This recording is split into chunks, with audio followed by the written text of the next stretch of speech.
To the 26th of September 2022 Council meeting. I open the meeting at 7 p.m. I will now pass you on to the CEO who will read out the formalities. Thank you, Mayor. Welcome all. This is an ordinary meeting of Council. My name is Alison Beckwith and I'm the Chief Executive Officer. Tonight's meeting is being held in person in accordance with provisions of the Council's governance rules and the Local Government Act 2020. The meeting is being live streamed via Council's website and Facebook page. The live stream is not interactive. Any comments or private messages directed to us while the stream is live will not be presented to the Council or group or have any bearing on the conduct of tonight's meeting. Council request to speak methods continue to allow participation of residents without having to attend the meeting in person. Rules for public participation during the meeting. Please note that any public questions submitted to tonight's Council meeting will be printed in the minutes following the meeting. Council does not accept questions as part of the request to speak process. No statement may be derogatory, defamatory or directed to an individual councillor, member of staff, ratepayer or member of the public. A 2-minute time limit applies for the request to speak process and the timer will be used and a warning will sound at the 1.5 minute mark, and if indeed officers are reading out on behalf of a resident, they will sum up for the last 30 seconds if needed. Members of the gallery leaving the meeting. If any members of the gallery depart the chamber while the meeting is still in progress, we kindly ask that you do not hold conversations out in the foyer because it does actually influence the live stream. And so we thank you in advance for that tonight. I'll now introduce you to those in attendance in tonight's meeting, starting with my councillors. And to my left, I have Councillor Alison Champion, Deputy Mayor, Councillor Peter De Morales, Councillor Alida McKern and Councillor Tom Malikan. And those councillors to my right, the Mayor, Councillor Elizabeth Neely, Councillor Rick Garotti and Councillor Peter Castaldo. This evening we are also joined by Council's executive team. I have Mark Giglio, Director of Corporate Services, Natasha Swan, Director of City Development, and Darren Bennett, Director of Assets. And I also have Acting Director of Community Wellbeing, Roberta Colosimo. Also joining us tonight is Gina Burnham, Manager of Corporate Governance and Communications, Joel Alburn, Manager of Planning and Building, and our Governance and IT and our Jets team crew who are assisting us with our live stream. We thank you for participating in tonight's meeting. Thank you, Mayor. Thank you, Alison. Our meeting is being held on the traditional land of the Wurundjeri Woiwurrung people, and on behalf of Banyule City Council, I wish to acknowledge them as the traditional custodians. I would also like to pay my respects to Wurundjeri Woiwurrung elders, past, present and emerging, and to acknowledge other Aboriginal and Torres Strait elders joining us today. Council is committed to and values diversity within our community. I will now read Banyule's diversity statement that demonstrates our commitment. Our community is made up of diverse cultures, beliefs, abilities, bodies, sexualities, ages and genders. We are committed to access, equity, participation and rights for everyone, principles which empower, foster harmony and increase the well-being of an inclusive community. The recent passing of Her Majesty, the Queen Elizabeth II, on the 8th of September 2022 brings deep sadness to the people of the United Kingdom, our fellow Australians and her many admirers across the globe. We recognise this time of profound personal loss for the royal family and extend our condolences to all. Her Majesty the Queen was head of the Commonwealth, and we join with the extended Commonwealth nations in mourning her loss. We offer gratitude for a life of service and duty, and may the Queen rest in peace. Okay, moving on to apologies. I note we have apologies tonight from Councillor Fiona Mitsonikos and Councillor Mark De Pasquale. Are there any other apologies? There are not. Confirmation of the minutes from the council meeting on the 5th of September 2022. Can I please have a councillor move and second? Moved Councillor McKern, seconded Councillor Garotti. I now put those all in favour. The motion is carried. Disclosures of interests. As required at any other meeting of council, councillors must declare a conflict of interest at the start of the meeting and leave the meeting when the item is presented to council. Councillors will be required to leave the meeting and return once the item has been resolved. At any point throughout the meeting, if any other councillor recognises that they have a general or material interest, they can flag that at that point and follow the same procedure. Are there any disclosures of interest, councillors? There are no disclosures.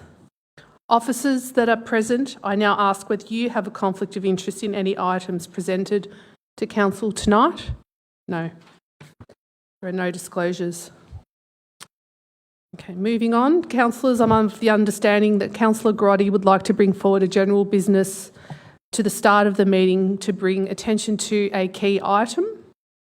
In order for council to bring forward general business, I'm calling for a procedural motion. That items of general business be brought forward to the start of the council meeting before officer reports are considered.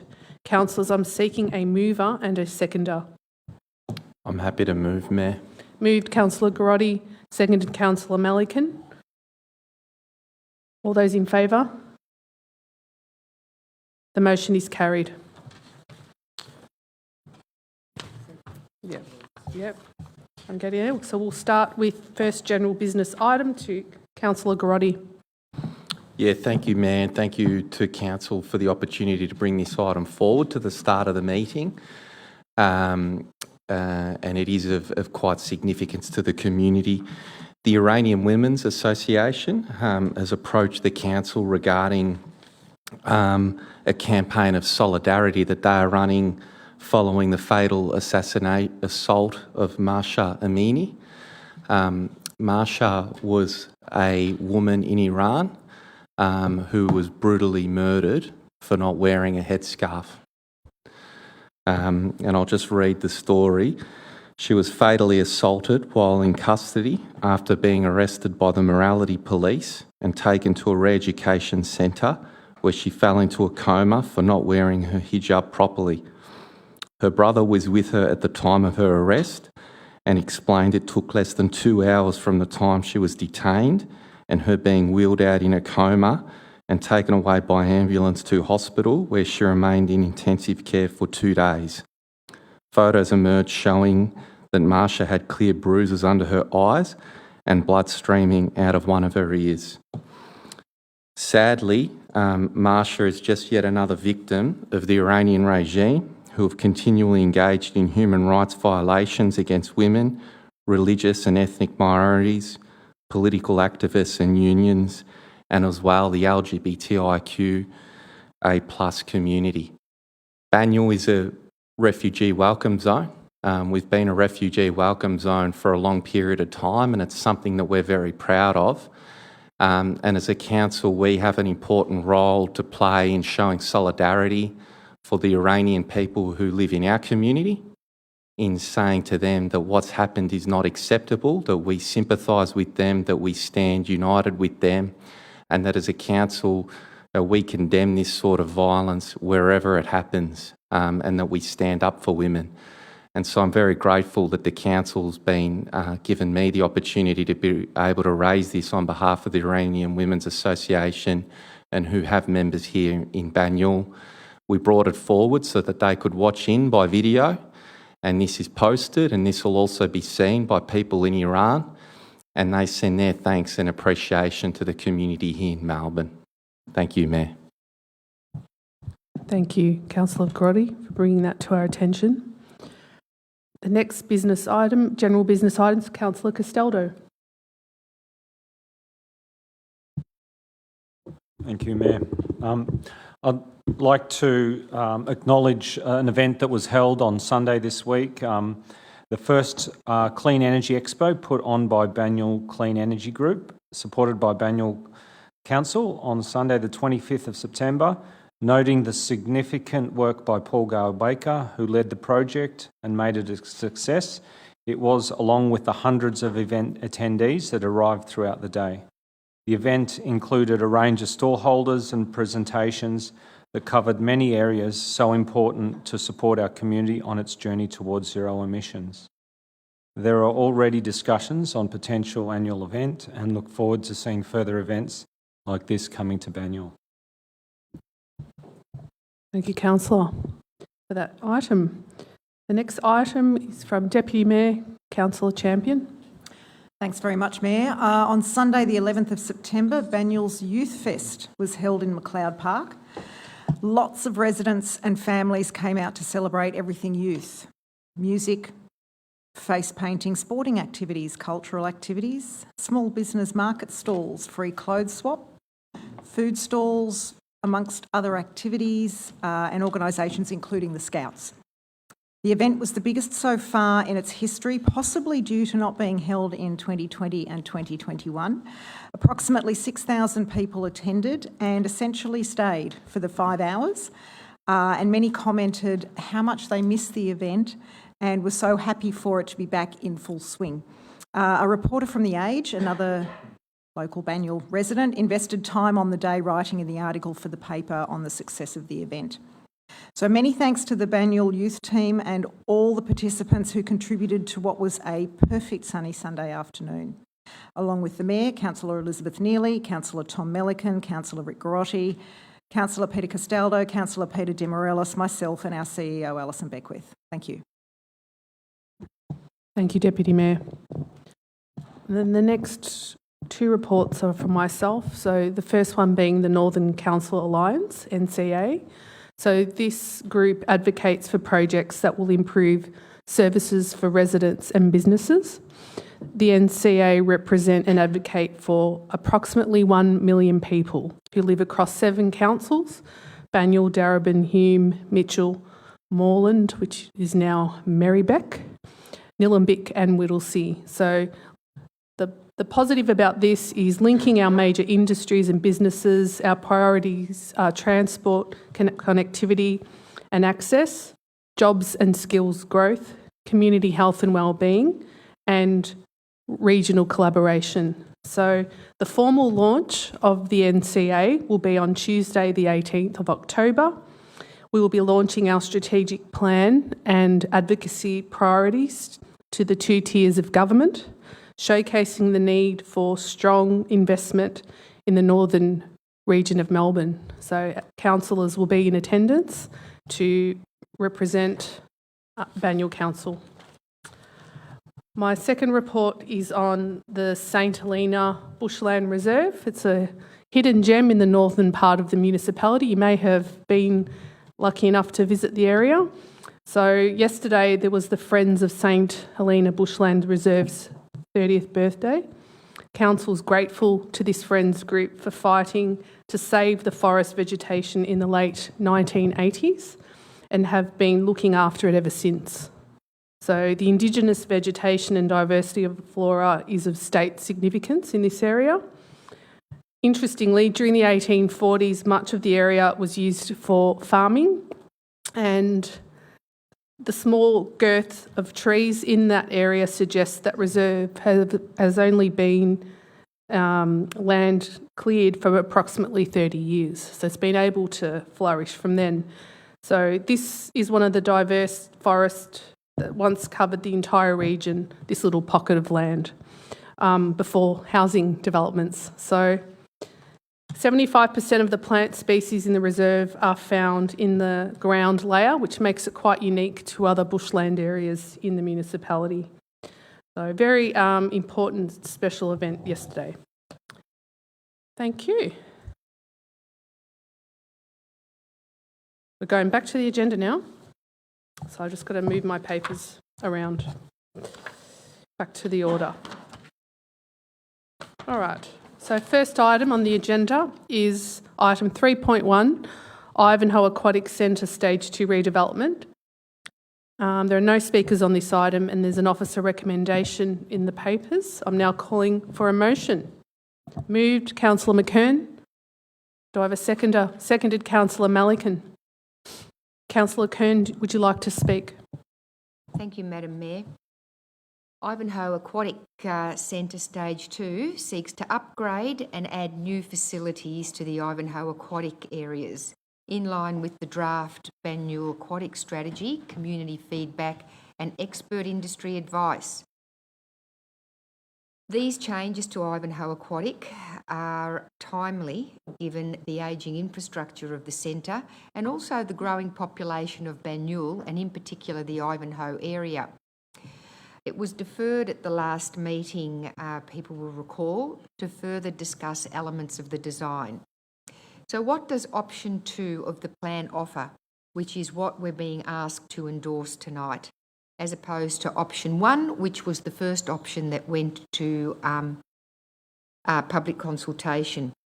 Zero emissions, fully electric facility meeting contemporary standards, extending the Learn to Swim program with a new Learn to Swim pool, which means separation from the toddler pool, extending the lap swimming lanes to the existing 25-metre pool and upgrade to that pool, a standalone toddler pool, as I've just mentioned, and moving the aqua exercise program activities into a new pool, new spa, new sauna and steam rooms, which I'm sure will be enjoyed by many.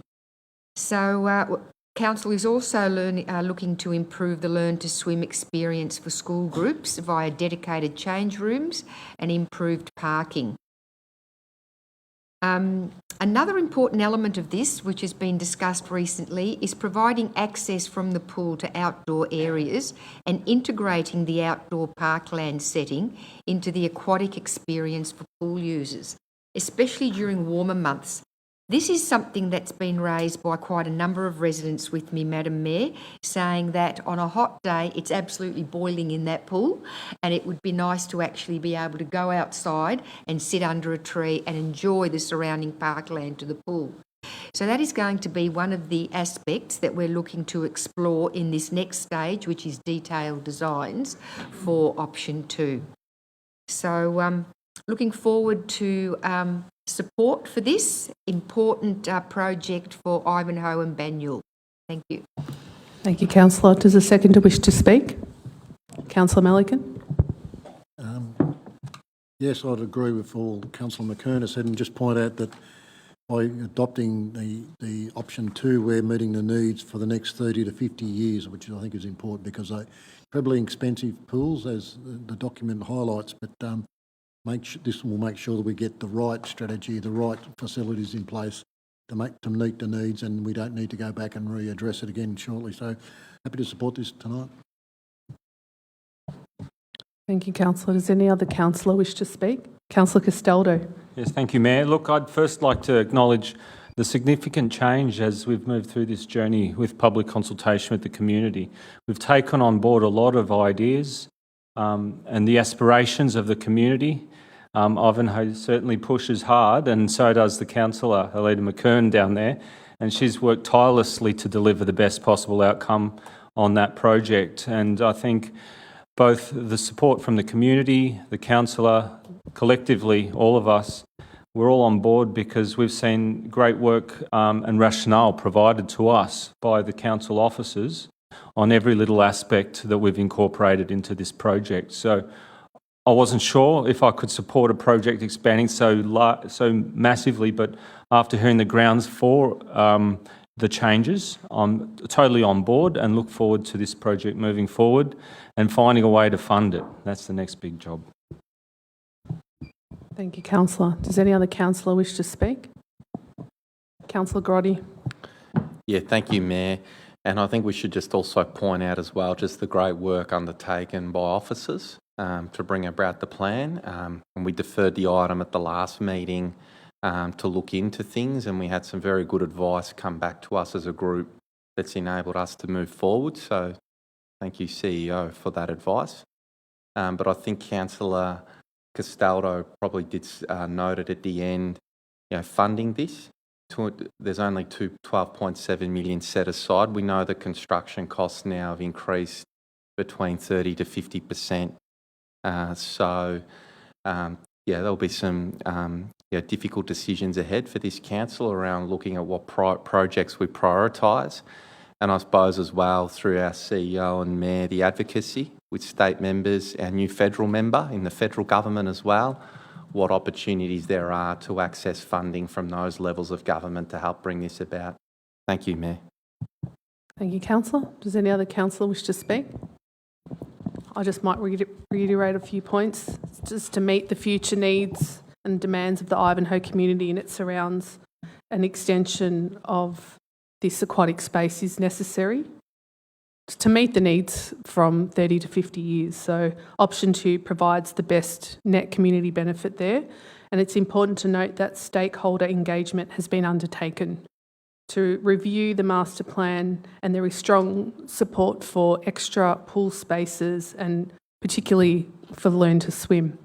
I'll put the motion to a vote. All those in favour? The motion is carried. Item 3.2, Ivanhoe Aquatic Stage 2 contract variation. There are no speakers on this item and there's an officer recommendation. I'm now calling for the motion. Moved Councillor McKern. Do I have a seconder? Seconded Councillor Garotti. Councillor McKern. Thank you, Madam Mayor. Yes, option 2 is certainly an improved version of option 1, but with that comes a bigger price tag. And so rather than 21 million, which was the estimated budget for option 1, we're now looking at 28.7 million. And of course, the associated increased architectural fees. So the motion tonight is looking to resolve the increase in fees and also the delegation matter associated with it. The variation to the contract will exceed the CEO's delegation, and this report seeks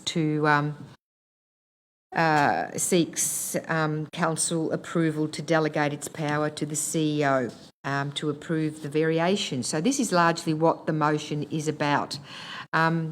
Obviously, having endorsed the second stage of the detailed design drawings, we would hope that all the councillors, Madam Mayor, will also support this variation in the design fees. Thank you, councillor. Does the seconder wish to speak? Does any other councillor wish to speak? I'll put the motion to a vote. All those in favour? The motion is carried. Item 3.3, Advisory Committee's report. There are no speakers on this item and there's an officer recommendation. I'm now calling for a motion. Moved Councillor Melican. Do I have a seconder? Seconded Councillor Castaldo.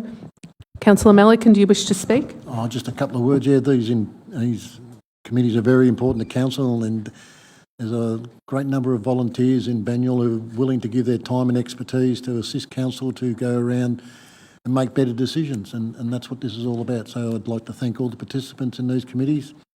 Whether the committees are working as well as they could be, we have had some debate about that. There's always room for improvement, and that discussion will be ongoing. But very pleased to receive those reports. Thank the many residents who take the time and are committed to Banyule to try and improve it and trying to assist council to be a better council. So that's what these groups and these committees are all about. So yeah, great that we have so many people involved and that they can assist in that way. Thank you, councillor. Does the seconder wish to speak? I'd just like to note the one recommendation from the LGBTIQA+ committee was to consider a report on providing a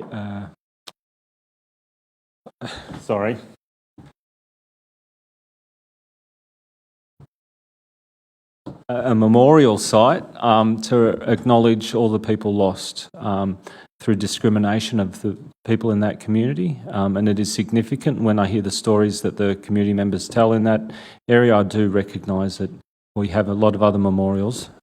Maybe perhaps it's time that we have one to represent this community's losses. Thank you, councillor. Does any other councillor wish to speak? No other councillor wishes to speak? No? I'll say a couple of words just to highlight the committee's an important link between council and the community, and these committees keep council in check on issues, promoting community awareness and support for all people. So linking into council's strategic plan. They also prioritise social justice and inclusion. And just to reiterate that they're made up of community people, community members, and that's the most important slice of it, as well as councils and council staff. I put the motion to a vote. All those in favour? The motion is carried.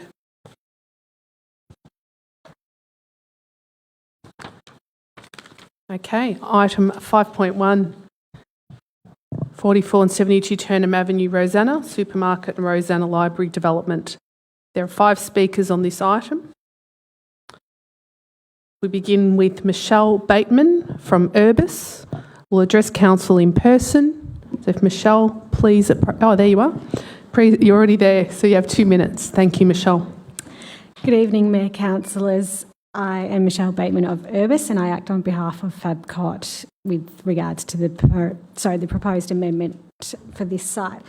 As you'd be aware, the amendment seeks to increase the approved supermarket floor area, introduce a new library which will comprise maternal child health facilities and various other programs and offerings to the community.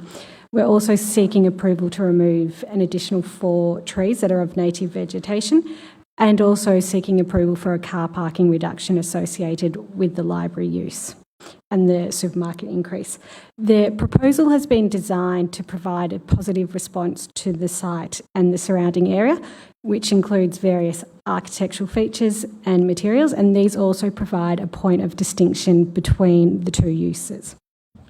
In terms of ESD, the development will achieve a minimum Green Star, a 4-star Green Star rating under the Green Council building, and it also underpins Woolworths Sustainability Plan 2025, which has goals to have 100% green electricity by 2025, zero food waste and landfill by 2025, and to practice responsible stewardship of natural resources.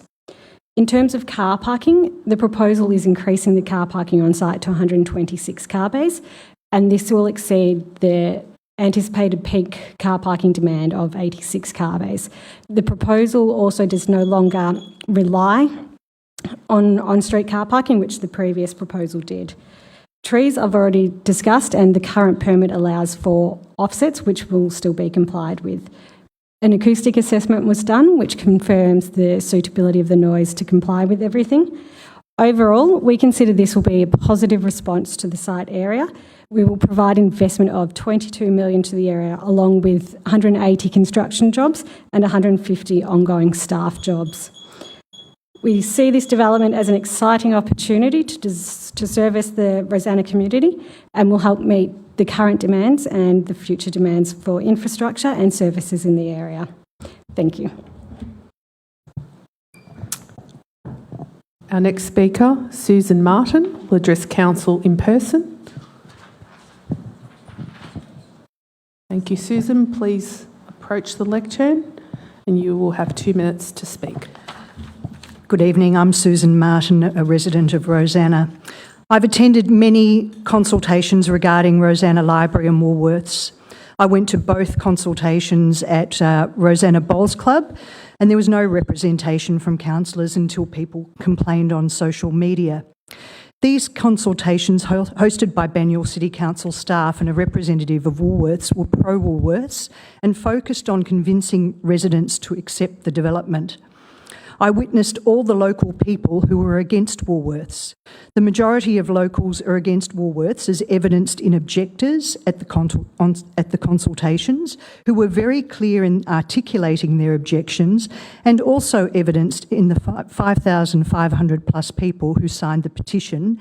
Signatories to the petition continues to grow, especially with each announcement from council. I spoke to the head of the Traders Association, and the traders in Rosanna are against Woolworths. It's understandable when council did their library concepts consultation that council reported good feedback because we all want a new library. But people have no awareness of the public-private partnership and the way council has gone about this project. Consultations are currently underway in East Ivanhoe for a much smaller project and of lesser value than Rosanna, yet Rosanna was given no opportunity to consult. There was no consultation on the Rosanna Village west side, the ugly civic square, the orange horror. This is what happens when people don't care. The traders weren't consulted and they're angry. When a member of the community questioned the ward councillor for Ibbett on Facebook, they were blocked. How transparent or consultative is this? In Alison Champion's ward in Montmorency, they're getting a community area that includes a stage. Check out the project for East Ivanhoe and for Montmorency. With most Rosanna residents complaining about various projects proposals, it seems to boil down to a lack of representation in the Ibbett ward. In social media posts, Rosanna residents have asked, and I quote, "Are you kidding?" Mayor, I may call a point of order because there was a reference to an individual on this council. Thank you, Councillor Grotti. Okay. Our next speaker, Robin Roberts, on behalf of Alicia Curry, will address council in person. No? Not this item. Different item. Alicia Curry will address council in person. Please approach the lectern and you'll have 2 minutes to speak.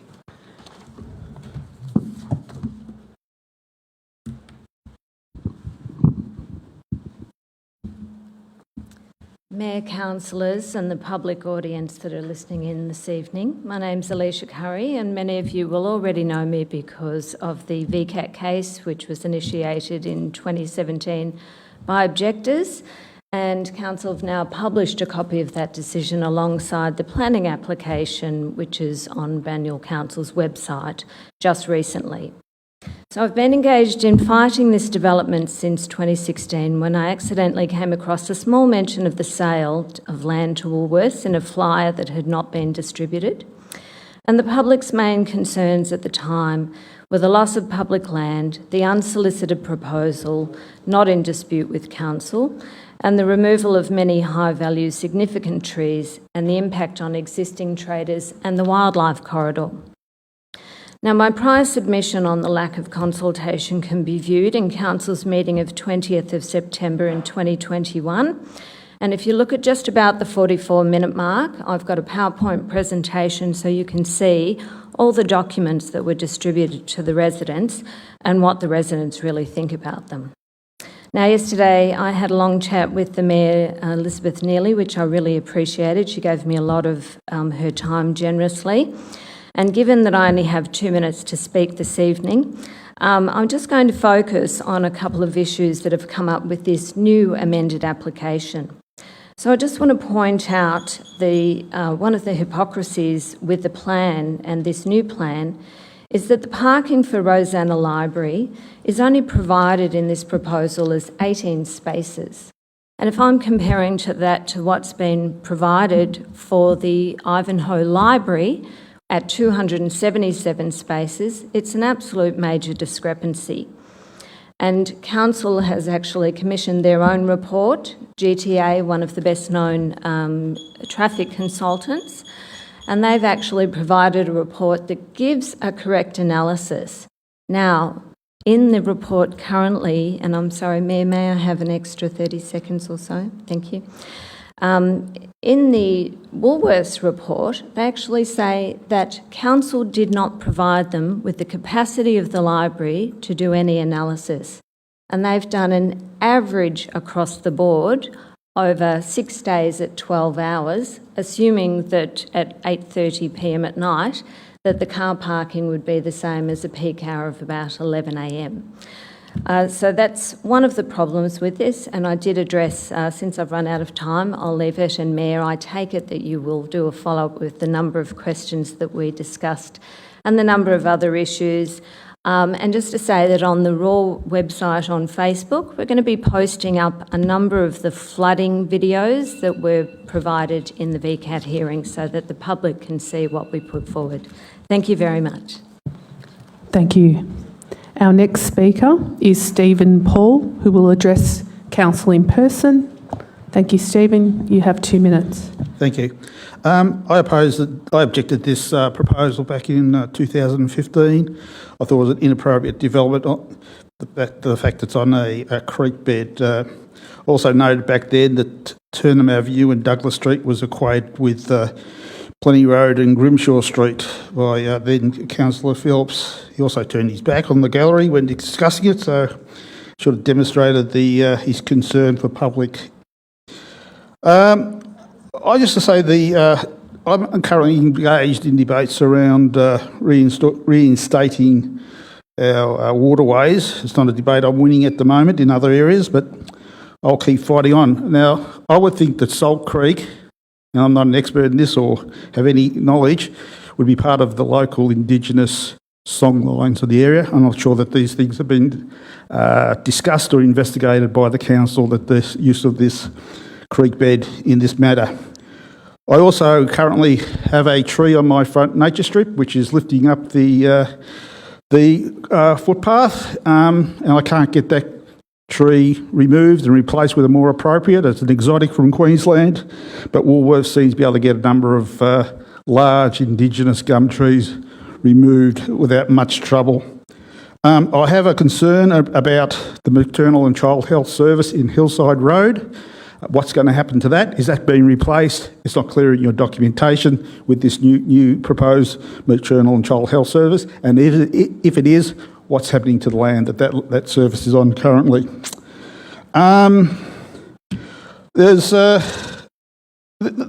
Woolworths had a permit for 7 years to do something with this block of land, and now they want it bigger and better and change and the rest of it. It's my view that government at any level responsibility is not to make the world profitable for businesses. That's their responsibility. Council's job is to set rules, stand by the rules, and let everybody abide by those rules. I don't think you should be changing the rules for any organisation. Look, it's a dog of an idea. I'm sorry. I mean, it should never have gone ahead last time, and I encourage council to revisit this and make a more appropriate thing and develop that area as a community site, library, the theatre, make it into something that we all can be proud of, not just another shopping centre in a suburban area. Thank you. Thank you.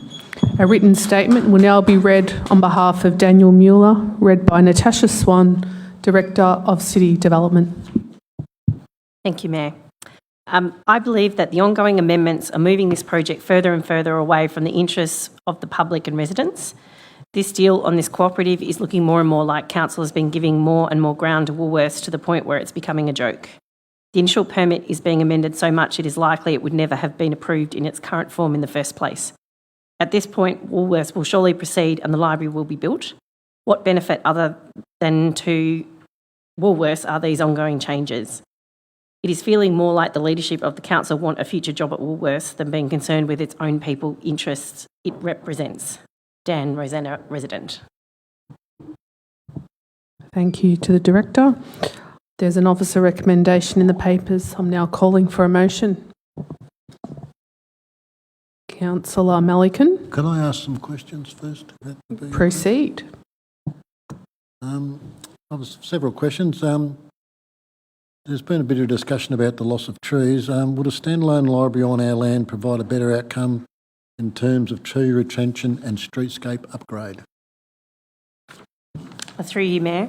A standalone library development would have a different impact. There would be likely similar tree removal, but as it would be standalone and standalone with its parking and access, it would probably also require additional access points to Turnham Avenue due to the slope of the land and needs for ramp grades, so likely to have less opportunity for continuous footpaths and street tree planting in Turnham Avenue. And this amendment, how many additional trees will be removed because of this amendment and which require a planting permit to be removed? Through you, Mayor, there are 4 additional trees to be removed as a consequence of the amendment. And what compensation for the trees being removed are being considered in Turnham Avenue? Through you, Mayor, there are at the moment an indicative concept for the streetscape plan shows an additional 12 canopy trees going along the streetscape along that edge. and the finer detail of that would be confirmed once the designs are completed. And could you also expand on the benefits of having an integrated building approach in regards to landscaping, streetscape upgrade and the access to parking? Through you, Mayor, I guess the integration of the basement parking and access means that you have a more efficient layout of that, a singular access point to access the shared parking, opportunities that if peak demand for the library increases on occasion, that there's additional parking in the basement that could potentially accommodate that. It also enables more intact landscaping around the streetscape for the same reasons that I articulated in relation to a standalone, in that you wouldn't have multiple access points out onto the street. And it's a more efficient layout just within that basement area. Thank you. So there's an officer recommendation. I'm calling for a mover and a seconder. Moved, Councillor Melican. Seconded, Councillor Castaldo. Councillor Melican, do you wish to speak? I would like to thank all the submitters for their input. I know that they've gone to a lot of trouble in their submissions. But I'd have to say that Council has consulted every stage of this process, and I've been in Rosanna Parklands from 8 o'clock Saturday morning till 12 o'clock Saturday morning talking to residents. I've been at the Rosanna Library. I've been so many different places talking about this, and the overwhelming desire of Rosanna residents is to get on and finish this project so that we can have a decent library in Rosanna, but also improve our activity centre. And I know that some of the traders will not be happy with this outcome, but the overall benefit to Rosanna will be a much increased activity centre where people will be drawn to Rosanna. The inclusion of the maternal child health, the inclusion of the Rosanna Toy Library and the ongoing children's events that take place at the library will make this a real hub for families. It's not now, but it will be. And having the Rosanna station across the road, I know people talk about parking, congestion. The more people walk to Rosanna station than drive to Rosanna station, those people will pick up their groceries on the way home. It will save them getting in their car when they get home and then going down to the supermarkets in Heidelberg. So to have local, accessible supermarket will reduce congestion, not add to congestion. And I'd also talk about the tree loss. It is regrettable that some of the big trees will go. But if you look at the overall plans compared to a standalone library, compared to what would be possible in the streetscape, this over time will be an increase in vegetation and quality of vegetation in Terman Avenue. An integrated approach, as was spoken about before, will mean we'll have one car park with one access point. So you'll be able to get into the car park and decide if you want to go to the library or want to go to the supermarket or you want to go to both. So it's a much better outcome, but the real thing is that this will enable Council to deliver a quality library in Rosanna in a much shorter period of time at a much reduced cost to ratepayers. So I always thought if we got a proposal that was too good to refuse, we would not refuse it. And this, I believe, is too good an offer to refuse from a quality of the design, from a timeliness of when it would be built, and from the cost to the council. We cannot, in all consciousness, say no to this proposal. So, and we talk about the ESD components. We talk about the rooftop garden. I think this will be a bonus for Rosanna and a real improvement. And if we draw more people into Rosanna, which this will, that will benefit the shopping centre overall. So I live in this area. I know lots of people in this area, and the vast majority are very keen. And the Mayor and myself, can I have an extra 30 seconds, please? Yeah. The Mayor and myself attended a session at a local primary school and spoke to the children at length, and they had presentations prepared for us, and they were all very excited to have a new library in Rosanna, and it was overwhelming. After that session, I thought, how could we refuse this? So I know some people are disappointed. I think once this is built, I'm sure once this is built, the vast majority of people in Rosanna will think this is a real bonus, will add value to their properties, but make Rosanna a much more convenient and a much better place to live. Thank you, Councillor. Does the seconder wish to speak? Yeah, thank you, Mayor, and thank you to the Ward Councillor Melican tonight. He's drawn on a number of issues that are beneficial to the community of this site. Not everyone agrees with it.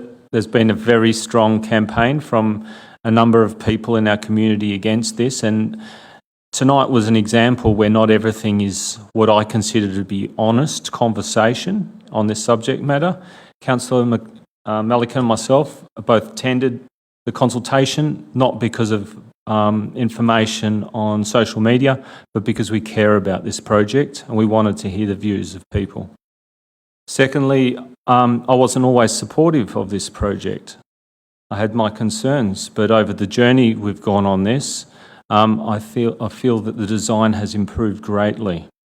I think we've responded to some of the concerns that people had throughout the process, and I am fully supportive of this project moving forward, and I think it demonstrates good value to our community, how we've gone about achieving this project and getting it into our capital works. There's just one more small note. I would like to draw attention to some of the very good environmental elements attached to this is a 140 kilowatt solar panel system, 7 electric car charging bays, an additional 35 capacity, an all-electric building and green energy design elements. And this building isn't designed for now, it's designed for the future. It's future-proofed, and I'm fully supportive of it and look forward to it coming in, and not only Ivanhoe getting an absolutely fantastic library, I think the one in Rosanna, if we deliver this project as it stands, I think this will be another wonderful project and asset for our city. Thank you. Thank you, Councillor Castaldo. Does any other councillor wish to speak? Okay, just to highlight some more things from the report, it was to seek an amendment of the planning permit in relation to car parking associated with the library, external shading, additional planters, green walls, ESD conditions, tree protection and signage. So these amendments work towards a development that addresses some of the community concerns and consideration of a strong net community benefit. I put the motion to a vote. All those in favour? The motion is carried. Item 5.2, Olympic Park Playing Field Stage 4. There are no speakers and there is an officer recommendation in the papers. I'm calling for a motion. Moved Councillor De Morelos, seconded Councillor Garotti. Councillor De Morelos, do you wish to speak? Thank you, Mayor. Just briefly, this is a continuation from the big project that's been happening there at OLC. There is mention that the project is underfunded for the whole project of $5 million, which will go to future works. But it's a great thing to see this progress, and we're going to see the 2 new pitches come about and continuing this project well into the future. Even with the high rises of costs, as Councillor Garotti mentioned earlier, 50%, 70%, 100% extra costs, this tender's definitely come in very well, and looking forward to this project getting complete and going forward. So, thank you. Thank you, Councillor. Does a seconder wish to speak? Does any other councillor wish to speak? I put the motion to a vote. All those in favour? The motion is carried. Item 5.3, Planning Scheme Amendment Treetops, Adventure Park in Yarra Flats, extension to lapse date. There are 2 speakers on this item. Michelle Jovis from Friends of Banyule will address council in person, and she is not, she'll come back? Okay, so Robin Roberts, on behalf of Alicia Curry, will address council in person. You have 2 minutes. Thank you. Thank you, Mayor.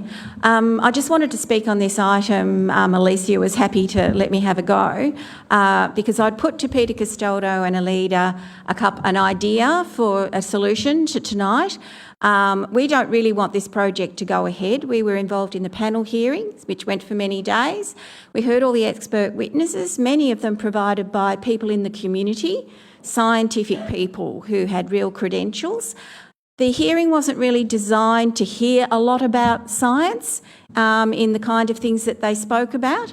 It was more your kind of typical planning panel for an urban setting, but we were talking about a major river that goes through Melbourne. That is the main Green Wedge, contains this river. So it was the first one that was set up. And this proposal is about putting a commercial development on top of a billabong in the main Green Wedge of Melbourne, where it really starts to widen out and it really starts to have a lot of character of native vegetation, even though in the past it had been used for pastoral purposes. So this is a clump of trees over a fully functioning billabong that by itself releases water and absorbs water as the river rises. So it has a natural ability to function as a billabong. And this is what Melbourne Water are trying to do in this Green Wedge and all around Melbourne, is return these natural features to this natural environment, the Yarra Green Wedge. So it was a mistake to go ahead with this in the first place. Now you have the opportunity to say, since we've had the Yarra strategic study done in that area, which was only just getting way as this hearing took place, the panel hearing. I think it happened about 2 weeks later, the hearings for that. This was the kind of hearing that talked about the values of the river to the government. I wrote to the Water Minister about this project, Treetops, and she wrote back, or her people wrote back, and said, look at what's happening with that Yarra strategic plan. That's the answer to your concerns. But of course, the hearing was before that was finalised. Your report tonight does not refer to the outcomes of that plan. I want you to delay a decision to extend any permit. I don't want you to get this extended. And if you do decide to extend it, make it for a very, very short time, just until the Aboriginal elders have made their decision. But really, time has moved on since the panel hearing. Please You've now got the results of this study and you need to make your decision based on that. So don't make it tonight. Thank you. Thank you. Through you, Mayor, can we actually seek whether or not we can delay a decision to the Director of City Development? We can ask the question to the Director. Through you, Mayor, Council can resolve to not make a decision to extend the time. It doesn't expire until the 29th of October. I still believe it would be prudent to make a decision to extend to allow the time for meaningful discussion with the Wurundjeri elders, which is scheduled for in early November. I think it would send a rather confusing signal to not know the status of the amendment so close to the meeting date. So certainly if you were of a mind to allow the time for that meeting to occur, it would be more beneficial to extend the amendment time to allow for that meeting to happen than to not make a decision. So if I could ask a question of the Director, could the meeting go ahead without the extension of time, given that it is so close to the lapse date? Through you, Mayor, if the lapse date passes without a resolution to seek an extension, then the amendment could fall away. The proponent could seek, seek to resolve that through the state directly by a request direct to the Minister for Planning. It certainly perhaps wouldn't reflect well on Council in terms of their administrative role as a planning authority to keep the matter either alive or to make a resolution on its outcome one way or the other. Mayor, can we move a motion to actually delay extension? At this stage, we'll go through the procedure, yeah. Yeah. You'll get more advice there, Alida. But we'll continue with the speakers. Michelle Jovis from Friends of Banyule will address Council in person. Thank you, Michelle. You have 2 minutes. Thank you. I'm representing Friends of Banyule, and I'm out of practice. It's good to be back after the library development and COVID. I attended the Planning Panels Victoria hearing on the amendment and made submissions. Friends of Banyule believes that the extension to the lapsed planning scheme amendment shouldn't be allowed, as consultation with the Wurundjeri Woiwurrung Cultural Heritage Corporation has not proceeded, nor has the Cultural Heritage Management Plan been satisfactorily delivered. From looking externally at this, it appears that the Wurundjeri Woiwurrung have no desire to participate in this process or be used in this way. The Wurundjeri Woiwurrung have made their views known previously in a document called The Ancient Spirit and Law of the Birrarung Ma. And further, we now have the Yarra River Strategic Plan, which disallows activities like Ecoline. We also have the terrible tree loss in the Simpson Army Barracks, and further NALP tree loss will occur along the Manningham Road interchange, which will extend along Banksia Street, and further extensive loss in Heidelberg in the Ivanhoe East area. And this needs to be considered when considering the damage that will occur to the passive areas of the Yarra Flats Park. I would urge councillors to remedy a previous wrong decision by voting no to the planning scheme amendment, or at the very least, wait until the 2nd of November 2022, when a decision or when a meeting with the Wurundjeri Woiwurrung Cultural Heritage Council is scheduled. Thank you.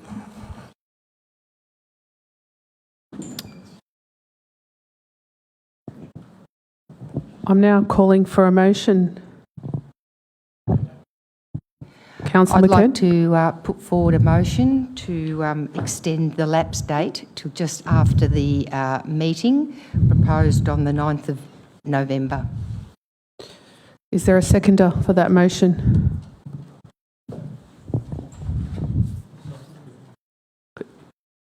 Could you please repeat the motion, Councillor McKern? The motion is to extend the lapse date to just after the proposed meeting on the 9th of November, I believe. So the alternate, this proposal is to extend the date a week rather than 12 months. Do I have a seconder?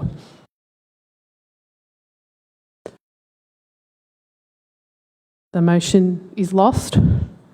I'm now calling for a motion in the papers. Moved, Councillor De Morelos. Do I have a seconder? Seconded, Councillor Garotti. Councillor De Morelos, do you wish to speak? Yeah, thank you, Mayor. This has been a very delicate situation or agenda item, and definitely there's been a lot of residents that have shown their support to not get this extended, or unsupport to get it extended. Whatever the words are, Alison. The hard thing here is that it is a policy of time that is deciding this. Yes, the Yarra Strategic Plan was adopted after a decision through council, and yet still this Wurundjeri Woiwurrung Cultural Heritage Aboriginal Corporation has set a meeting with council. Now, like any organisation, there's been lots of delays. There's been staffing issues, especially coming out of COVID. And I would feel that councillors would be, in one way, in a showing of inflexibility to not allow an extension for this corporation to voice their valuable opinion on this specific task. Now, I also think from a council point of view, this is going to be a great learning, whatever the outcome may be. And this is something that as a council we'll be able to look back and see what we can and can't do going forward, and also opens up a line of communication. So I really do support the officer recommendation to extend it for 12 months and to allow the Aboriginal Corporation to make the decision themselves. If they decide that it doesn't work within their progress, then that's what they decide. We shouldn't be forcing them into a decision, and we should give them every single opportunity to make a decision on their own behalf. They've Point come to the of meeting. order, Madam Chair. No one is forcing anyone to make a decision, and I'd like that retracted. Thank you. Thank you. Correction, thank you. To force a time frame for a decision to be made. So thank you, Mayor and councillors. I look to support this extension and allow the valuable opinion of this corporation to come forward. Thank you, Councillor De Morelos. Does the seconder wish to speak? Yeah, thank you, Mayor. I'll just comment to note that over the long weekend, I had a conversation with Councillor De Morelos, being the chair of our Indigenous Advisory Committee, to seek his advice and counsel on what the view of our First Nations peoples and the Wurundjeri community might be toward this. And the response from Councillor De Morelos was, well, it's not my place, Rick, with respect, to be expressing a view on behalf of them. But certainly the view and the advice from Councillor De Morelos and our officers is that we need to respect this process. Meeting's been scheduled for the 2nd of November, and I'm looking forward to hearing the outcomes of that meeting and hearing what they have to say as our First Nations peoples and as the custodians of our land, the land that we all live on. Let's hear from them. And then as a council, we can take it from there. Thank you, Mayor. Thank you, Councillor. Does any other councillor wish to speak? Councillor Castaldo. Firstly, I'd like to acknowledge the significant time, effort and views put forward by the community on this matter, including those that spoke tonight. In light of the arranged meeting with the traditional owners, I find it difficult to vote against supporting the procedural matter this evening, despite voting against the amendment when it came to Council in 2021. I and the Council have received a number of objections that focused on the fact that we adopted the Yarra Strategic Plan after the planning amendment, and we should reconsider the planning amendment adoption now. It certainly hasn't been the preferred sequence of events, but we have to deal with what is before us tonight. The Yarra Strategic Plan was crafted to respect and support the traditional owners in their co-management of the river and in lands on their country. If we were to co-manage, should the official view of the appropriate authority of the Wurundjeri Woi-wurrung people be heard and listened to with due respect? If we make the decision on behalf of the traditional owners today and reject this amendment, are we acting as co-managers or repeating the mistakes of the past? On that note, I will be voting for an extension of time this evening and will look forward to the recommendation and advice of our traditional owners that will come back to us in this if passed this evening.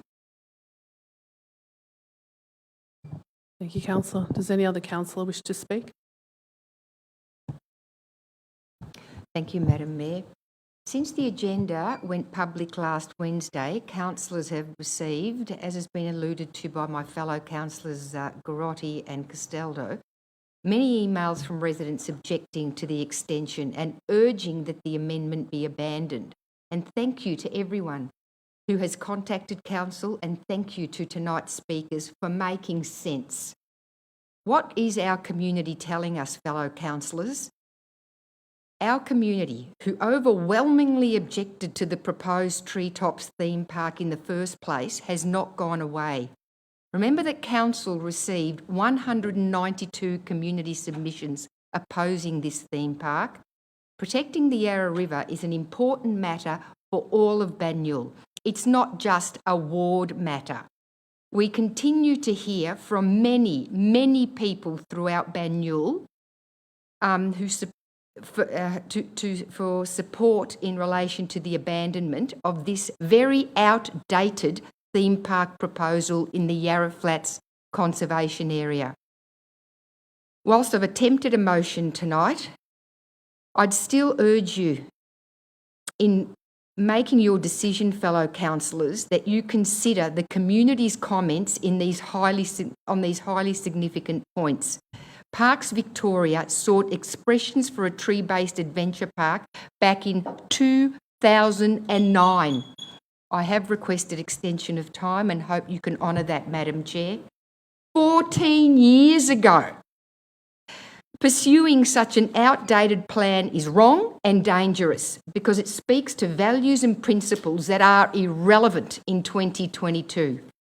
Strategic objectives and community regards for the Yarra River has significantly changed. We now have the Yarra River Act, and this year Banyule Council adopted the Yarra Strategic Plan.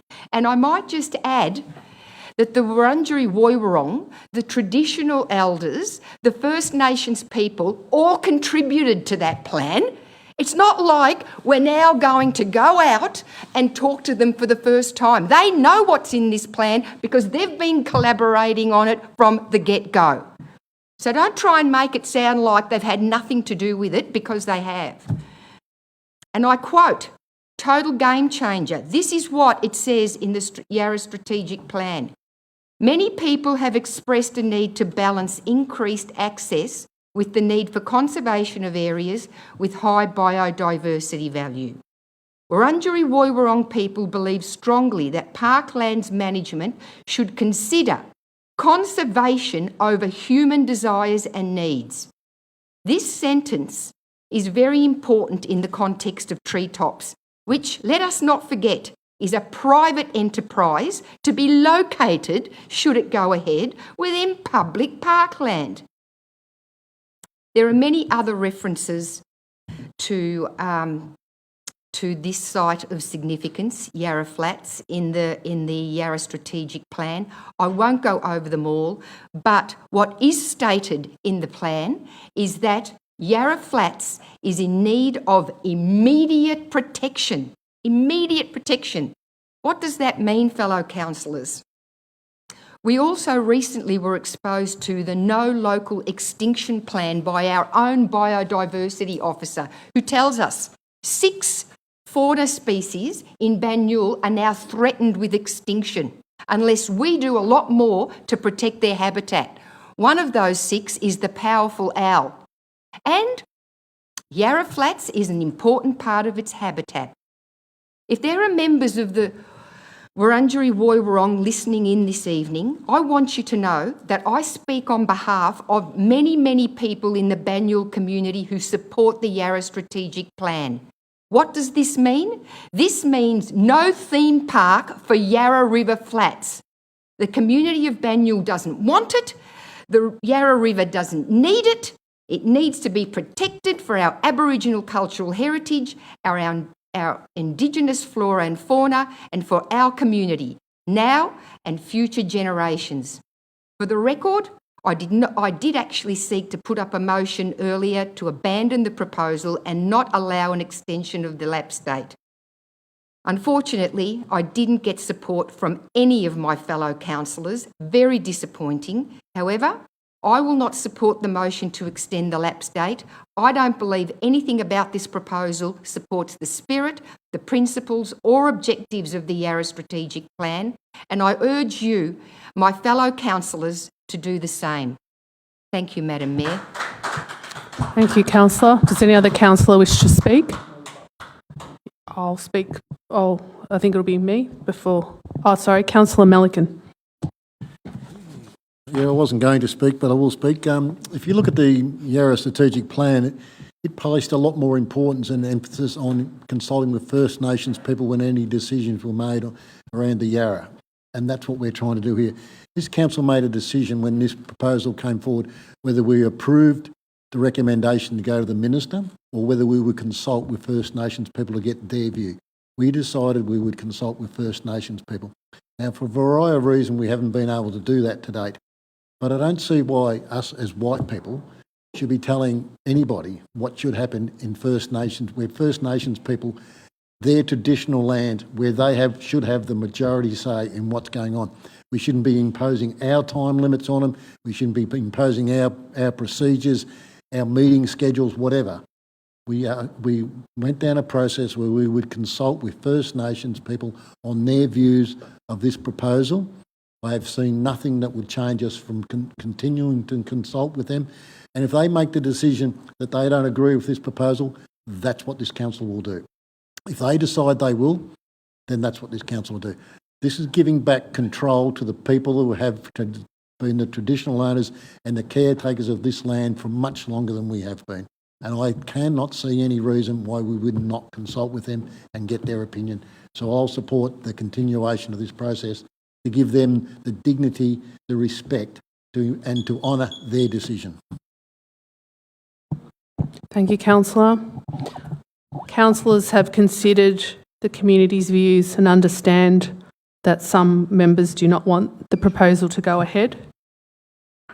This item is about an extension of time, not an opportunity to abandon something by default.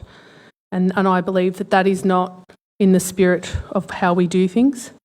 I'm supportive of an extension to allow sufficient time for cultural heritage matters to be discussed with the Wurundjeri Woiwurrung Cultural Heritage Aboriginal Corporation, and to reiterate that this is a procedural matter, so this process cannot be undermined by whether we agree or disagree with the treetops exploration. I'll now put the motion to a vote. All those in favour?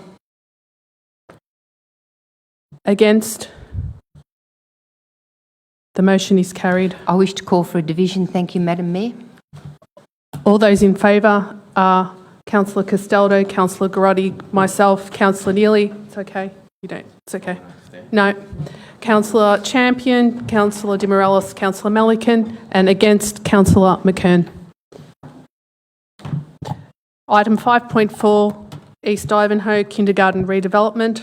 There's an officer recommendation in the paper. Do I have a mover?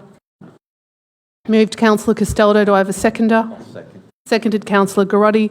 Councillor Castaldo, do you wish to speak? Yes, please. Thank you, ma'am. I'll be supporting this permit application before us this evening to effectively double the capacity of East Ivanhoe Childcare Centre from 27 to 52 children.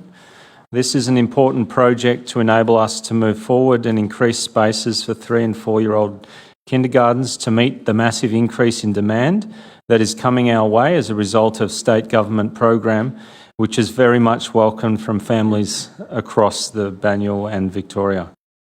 I will also note that there was only one objector to this application who withdrew their objection as their concerns were addressed, and I only wish all planning permit applications could be so easy to deliberate on. Does the seconder wish to speak? Does any other councillor wish to speak? Put the motion to a vote. All those in favour? The motion is carried.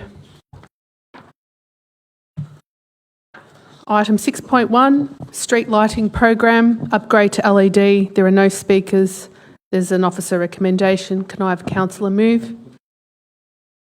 Mayor, may I ask 2 questions? Councillor Costello, ask away. Of the relevant director. There was an additional capital cost of $100 per smart light. Is there any additional operational cost associated with the smart lights as seen in the previous briefings brought to councillors?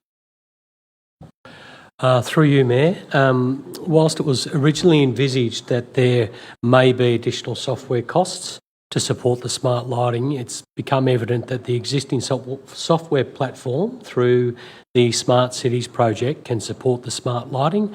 Therefore, no additional operational costs will be incurred. And a second question, when metering the new lights throughout the open spaces, will there be additional operating costs associated with this? Again, through you, Mayor, open space areas are already typically metered, except for the 137 lights that we found that should be metered. we actually already pay for those costs. It's just through a different mechanism. So there won't be any significant increase in the operational costs. Thank you. Now I put the motion. Do I have a councillor move? Moved, Councillor Castaldo. Seconded, Councillor Garotti. Councillor Castaldo, do you wish to speak? Yeah, I'd like to move that support for the LED project delivery, and it delivers on many fronts, both economically and environmentally.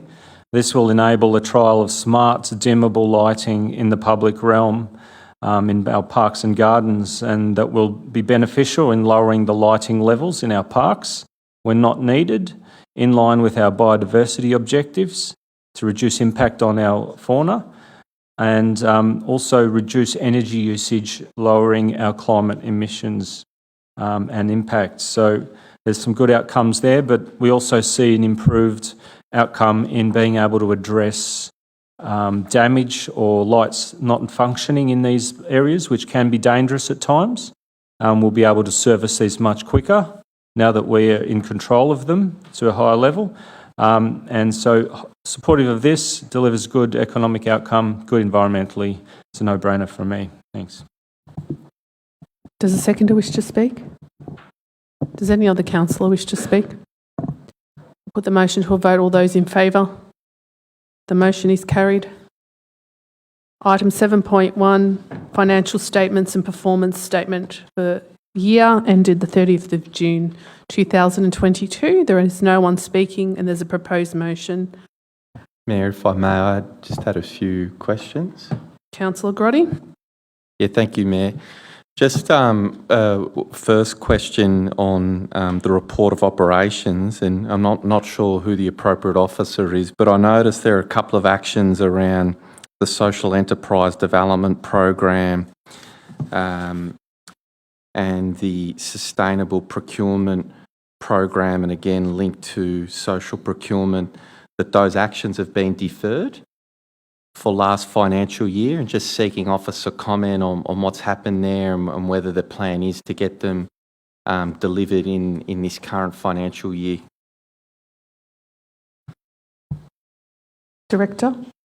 Yeah, through you, Mayor. There certainly is planned to be delivered this financial year. I guess with the, I don't want to blame COVID too much, but with the change in personnel within that particular procurement team over the last 12 months, it was reprioritised to this financial year, but it's certainly on the cards to kick off again and be delivered, all the actions of that sustainable procurement strategy to be delivered this year. And just a second question again for appropriate officer or committee delegate on the Audit and Risk Committee, but I understand these accounts went to the Audit and Risk Committee. Were there any issues raised by VAGO or by the Audit and Risk Committee members that should be brought to our attention? Through you, Mayor. Through you, Mayor, nothing significant. There was a number of control areas that were identified by VAGO's audit service provider, mainly in relation to ICT improvements, which we had were unresolved at the time of the audit, but we had on the agenda an action plan around cybersecurity and with our performance against the Essential 8 cybersecurity standards. So we're well on track to deliver those by the end of the year. So just mainly around ICT controls at the moderate rating, but they will be resolved by the end of this calendar year. Thank you, Director. There's an officer recommendation. Do we have an alternate wording? Councillor Garotti. Look, I'd like to move per officer recommendation, but with a couple of amendments. Might have to read off the screen. So points 1, 2 and 3 as is, and then the new point 4, note that the Banyule Cemeteries Trust has not been consolidated within the statutory financial accounts of the Banyule City Council, despite potentially meeting key prerequisites for consolidation under the Australian accounting standards, particularly control of the assets of the trust as exercised by Council's 9 councillors acting as the trustees, And point number 5, that Council receive a report on the legal and governance arrangements of the Banyule Cemeteries Trust and its future financial sustainability. This report is to consider whether there would be any potential future liabilities for Council in the event that the Banyule Cemeteries Trust is unable to meet its financial commitments and the potential magnitude of those liabilities for the Council. Thank you, Mayor. Do I have a seconder for this? Seconded, Councillor Di Morellos. Councillor Grotti, do you wish to speak? Yeah, thank you, Mayor. Just a couple of comments. So first, in regard to those amendments, it just stood out to me as surprising, and it has for a number of years, that the Cemeteries Trust doesn't consolidate in to the accounts of the council. And this is despite the fact that the 9 councillors act as trustees. So when we're elected, we're automatically appointed trustees. So none of us put our hand up to be trustees. We're just appointed to those roles. The person and personnel who run the trust, they're employees of this council. The bank account sits under council. So all the features that would normally indicate control and therefore consolidation appear to exist. But then on the other side of the equation, we're informed that the trust is separate and is Department of Health, and that councillors are indeed just trustees. And I think it's important, and I know that we've written to Vargo about this, but for a report to come back and to get to the bottom of it one way or the other with clear advice and then transparency back to the community, because longer term, that Cemeteries Trust could impose liabilities. And then if council is actually responsible for that, well, we need to know, and our community needs to know, and we need to be transparent about that, and particularly if there is a financial liability or cost. So I hopefully thank the councillor group, for supporting those amendments. And then in terms of the accounts, thank you, Mark, and to your team, and thank you for your confirmation that it went through audit and risk and Vargo without any issues. Although it's done every year, and you sort of think, well, it's every year, what's the big deal? It is a very big deal, and particularly coming out of COVID, particularly coming out of all the work that the finance team had to do around the budget and the rating strategy. So from what I understand, that they were massively under the pump for a good 6 months and have delivered very good work, and a set of accounts that have gone through audit and gone through Vargo. So thank you, Mark, for your work and for the work of Tanya and her team. And then just to call out that the council, and also thank you to our Audit and Risk Committee and Councillor Di Morellos representing them here tonight on the council. And just to note that, look, the council is in a good position. So, when I just, the key things for me is debt is down, $2.4 million paid down in debt, a surplus of $9.9 million. So we're not running debt and deficits here. We are running surpluses and we are paying down debt. The assets of the council actually increased by well over $100 million. So I noticed that. So we've had a good favourable revaluation of our land and buildings. And then it was also pleasing to note in the accounts that the super fund is, I think, at about 10% assets greater than liabilities, which is a pretty good position given that there was a decline in the share market. So very good set of accounts and a good position. Thank you, Mayor. Thank you, Councillor. Does the seconder wish to speak? Yeah, thank you, Mayor. I will add on to what Councillor Garotti has said as part of the Audit and Risk. So one of the things with Audit and Risk, we had to split the meeting up due to the public holiday falling on a Thursday. So we were here on Wednesday afternoon last week looking at our financials. One of the things that did come out was the Vago representative provided the closing report and audit findings, and Banyule received a clean bill of health with no significant issues. We are waiting for the final Vago sign-off, which is important, following the in-principle adoption of Council tonight.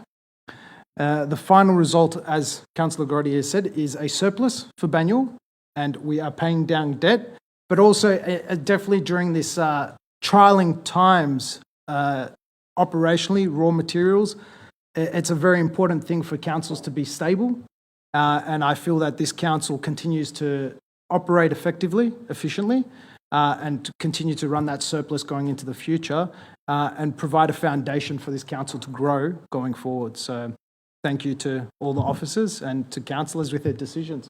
So, thank you. Thank you, councillor. Does any other councillor wish to speak?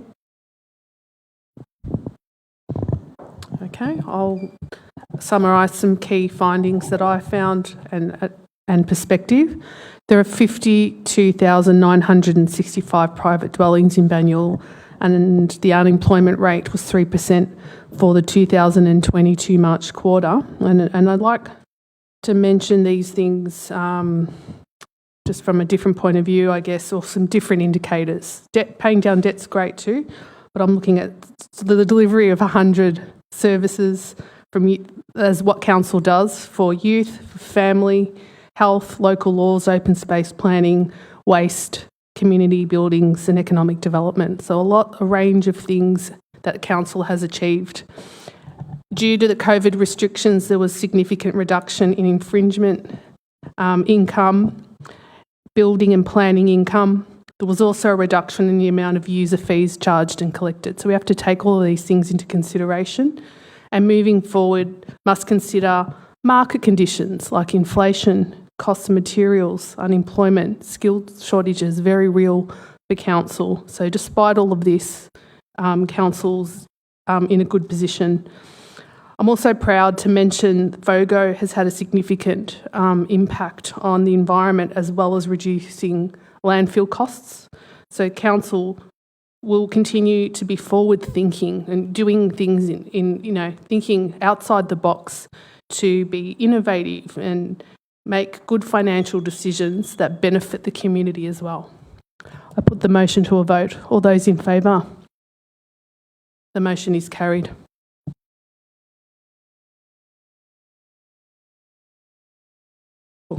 Item 7.2, proposal of declaration of special charge Watsonia Shopping Centre. There's an officer recommendation. Can I please have a councillor move? Moved Councillor Garotti. Do I have a seconder? Seconded Councillor Di Morellis. Councillor Garotti, do you wish to speak?